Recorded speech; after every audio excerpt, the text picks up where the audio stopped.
সুপ্রিয় সুধী, যে যেখানে আছেন সবাইকে অনেক অনেক প্রীতি ও শুভেচ্ছা।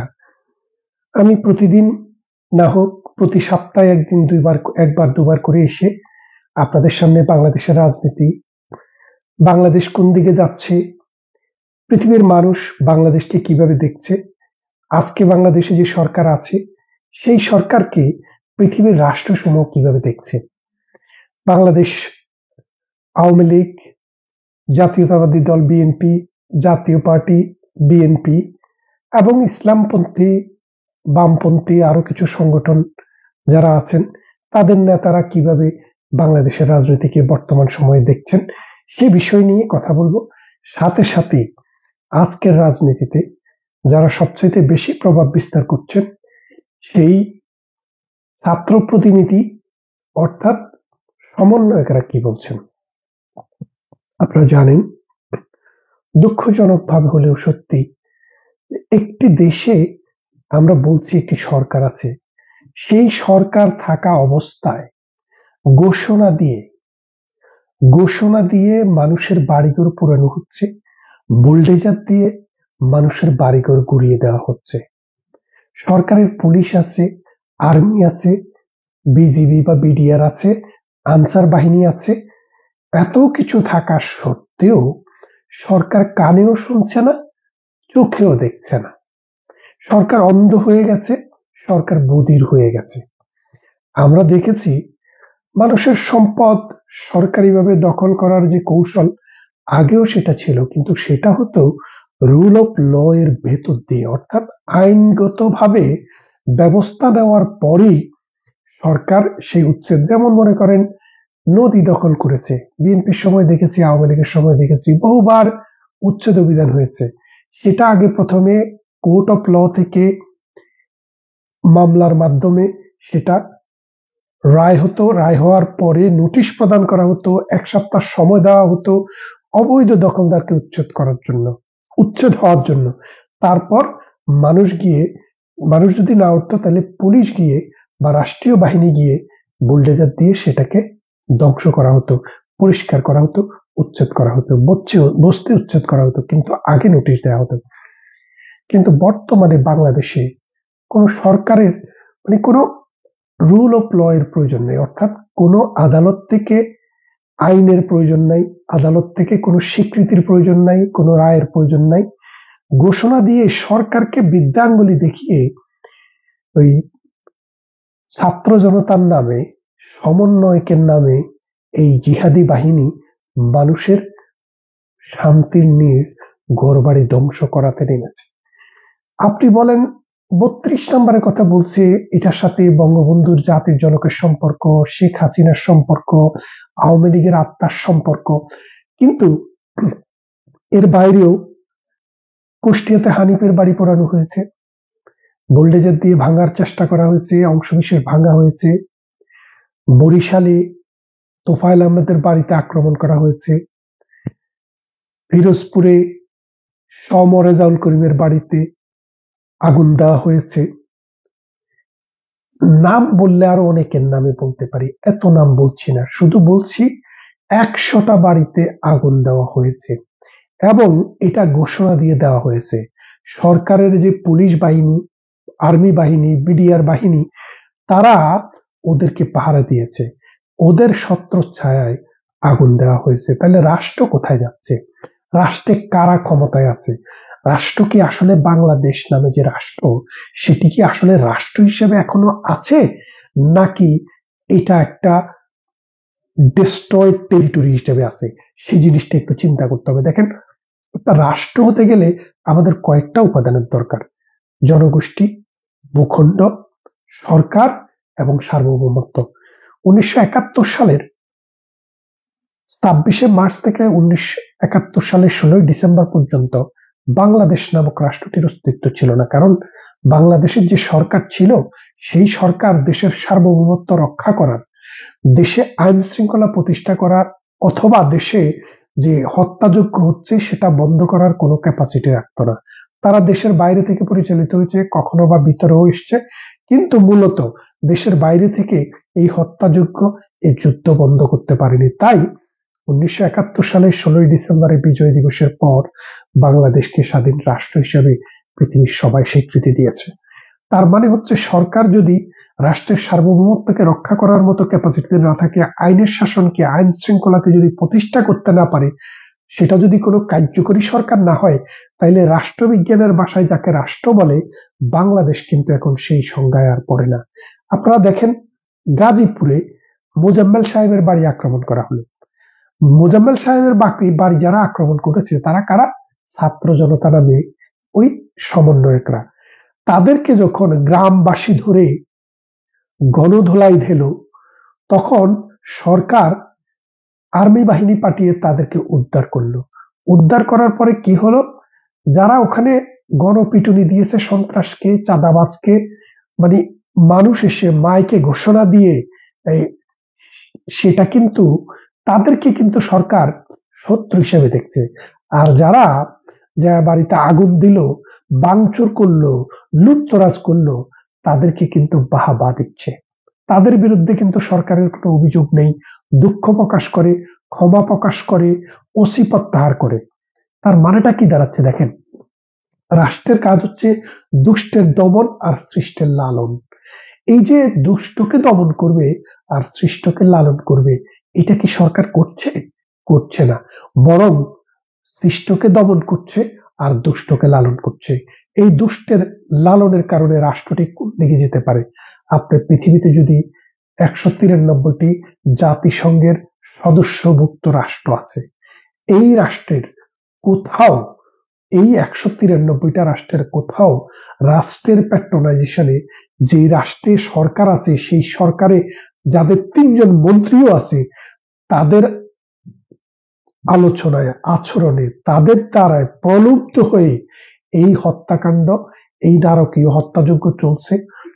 তারপরেও তারা আওয়ামী লীগ সরকারকে বলছে পেশিবাদী সরকার।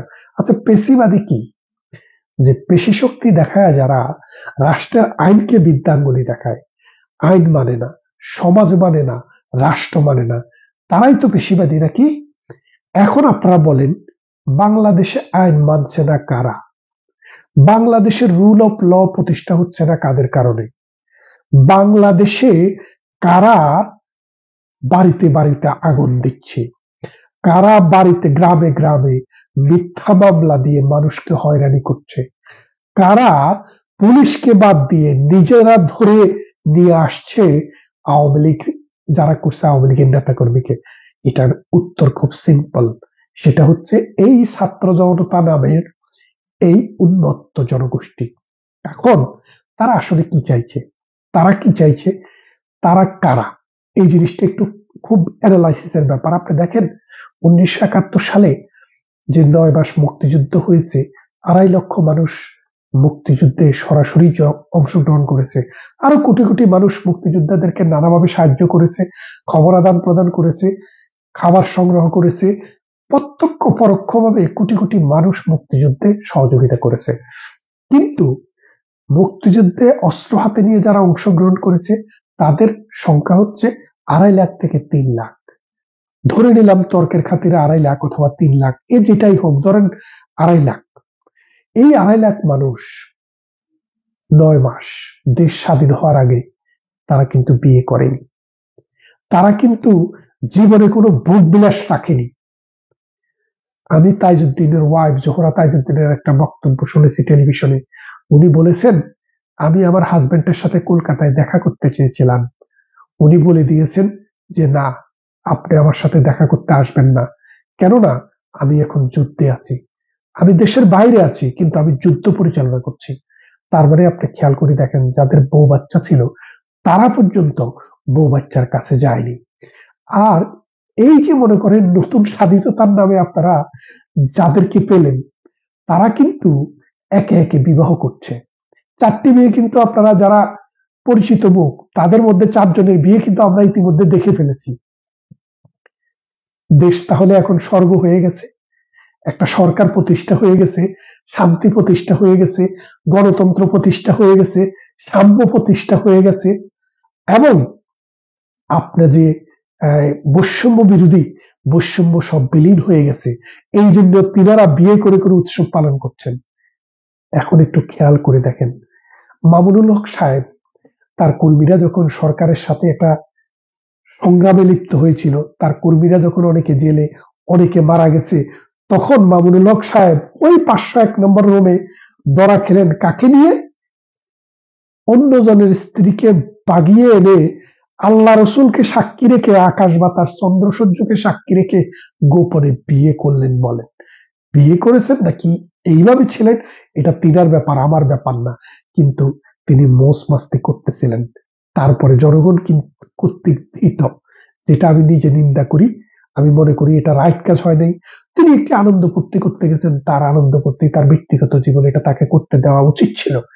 আজকে তার উত্তরসূরিরা নতুন নতুন বিয়ে করছেন, সবাই বিয়ে করে করে এখনো কিন্তু 6 মাস না যেতেই, কেউ তো 3 মাস না যেতেই বিয়ে করে ফেলছেন, কেউ 2 মাস। তাদের কারো বয়সে কিন্তু 50 হয়ে যায় নাই, 40 হয়ে যায় নাই, বিয়ের বয়স কাজা হয়ে যাচ্ছে, এরকম অবস্থায় ছিলেন না। আপনারা জানেন আইএস আইএস কি করেছিল? এই London, America, Britain, Australia, Canada থেকে পর্যন্ত জিহাদি ব্রাইড নিয়ে আসছিল, তাদের নারী দরকার। 1971 সালে যুদ্ধের সময় রাজাকার আল-বদর এবং এই জামাতে ইসলামী, ওরা ওই পাকিস্তানি আর্মিদেরকে কি দিতেন? গনিমতের মাল হিসাবে আমার মা বোনদেরকে ধরে নিয়ে যেতেন এবং হিন্দু বাড়িতে আগুন দিতেন। যারা মুক্তিযুদ্ধে গেছে তাদের পুকুরের মাছ তুলে দিতেন, গাছের ডাব পেয়ে খেয়ে ফেলতেন, ঘরে আগুন দিতেন। আজকে কিন্তু ঠিক একই কায়দায় তার উত্তরসূরিরা এখন বিয়ে করছে। গনিমতের মাল তো আর এখন নেই, সেই জন্য তাদের নারী দরকার। মানে তাদের যুদ্ধ শেষ হয়ে গেছে, তাদের ধারণা তারা দেশে সব প্রতিষ্ঠা করে ফেলছে।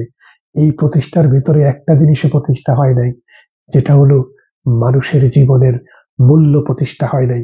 মানুষকে এখন যেখানে এখানে মব কালচার করে মারা যায়, যেখানে এখানে বিচারপতির বাড়িতে হামলা করা যায়, প্রধান প্রেসিডেন্টের বাড়িতে যায় হামলা করা যায়, যে যে ঘরে বসে, যে আতুর ঘরে বসে বাংলাদেশ স্বাধীন হয়েছে, সেই ঘরে বুলডেজার চালানো যায়। এই স্বাধীনতা আমরা ওই আইএস এর কথা মনে করিয়ে দিচ্ছি। 1-2 বছর পুরো পৃথিবীকে জ্বালিয়েছিল, তারপর এখন আর আইএস মাটির উপরে নেই, মাটির নিচে আছে।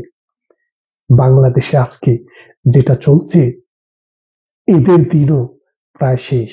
কত গড় ঝালাবে তুমি? 1000, 2000, 10,000, 1 লক্ষ, 2 লক্ষ, 50 লক্ষ, 1 কোটি, 18 কোটি তুমি জ্বালাতে থাকো। আমাদের সেনাবাহিনী, আমাদের জনগণ, আমাদের মানুষ, যারা স্বাধীনতাকে ভালোবাসে, যারা 71 জীবন দিয়েছে,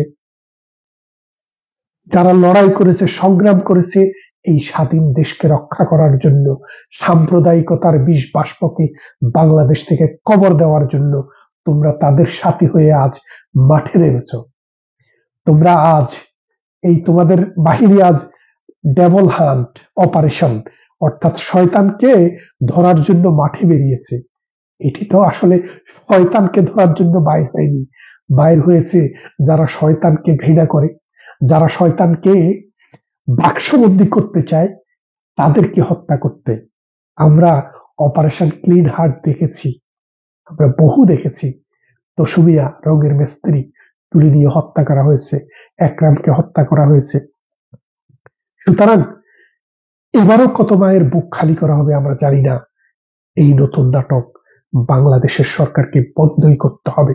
যে সরকার আছে, যদি আমি এটাকে লেজিটিমেট সরকার মনে করি না, আর এই সরকার বেশি দিন থাকতেও পারবে না। 2 মাস, 4 মাস, 6 মাস থেকে আর সম্ভাবনা নেই। খুব তাড়াতাড়ি তাদেরকে বিদায় হতে হবে। ওই যে 11-তে মঈনুদ্দিন ফখরুদ্দিনের আয়সা যেভাবে ইয়াজউদ্দিনকে কিক আউট করে ক্ষমতা নিয়েছিলেন, আমরা জানি না সেরকম হতে যাচ্ছে কিনা। আমরা সেটা চাই না। আমরা চাই এদেশে একটি সুষ্ঠু নির্বাচন হোক, বাংলাদেশের মানুষ যাকে বিশ্বাস করে তিনি দেশ শাসন করুক। ডক্টর ইউনূসের দিন শেষ। ডক্টর ইউনূসের গ্রামীণ ব্যাংক মডেলের বাংলাদেশ এখন আর চলবে না। আরেকটি পর্বে নতুন বিষয় নিয়ে কথা বলবো। সবাই ভালো থাকুন, সুস্থ থাকুন। আসসালামু আলাইকুম।